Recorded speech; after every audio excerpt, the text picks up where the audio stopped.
Ողջույն սիրելիներս, բարի գալուստ իմ խոհանոց,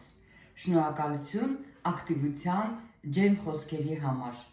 Սիրելիներս, այսօր ես բերել եմ ձեզ համար նորից մեր մանկության բավականին վաղեմություն ունեցող մի խմորեղենի,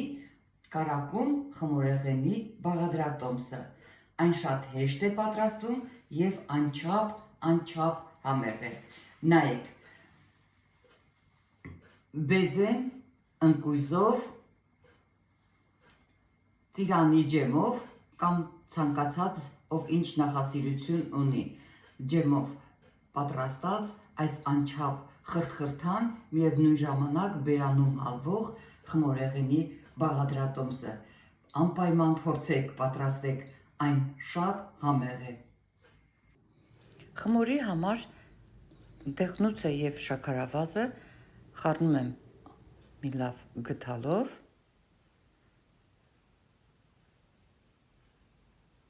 ավելացնում եմ մի փոքր աղ, փխրեցուցիչը բացում եմ ուքսուզով, նորից ավելացնում եմ մեր զանգվածին,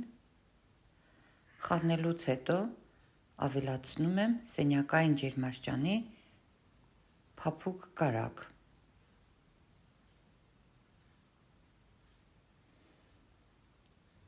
Շարունակում եմ խառնել, մինչև ստացվի միասեռ զանգված։ Նախապես մղած ալյուր եմ աստիճանաբար ավելացնում, այնքան ալյուր, մինչև ստացվի փափուկ ձեռքերին չկպչող խմոր։ Խմորը բաժանում եմ երկու մասի, 1/3-ը դնում եմ սարսախցի մեջ, փաթաթում, իսկ 2/3-ը յուղապատ տապակի մեջ ձեռքով տարածում եմ, բացում և հարթեցնում։ Հարթեցնելուց հետո դնում եմ մի կողմ, վերցնում եմ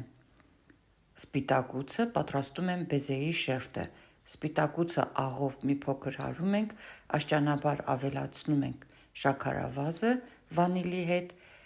մինչև ստացվի այսպիսի կանգուն բեզե։ Ավելացնում եմ մարածրած ընկույզը և ջեմը։ Այսօր ինձ մոտ ծիրանի ջեմի փոխարեն նարնջի ջեմ է։ Նորից խառնում ենք և արդեն այդ մեր ստացված բեզեն զանգվածը տեղափոխում ենք խմորի վրա, հարթեցնում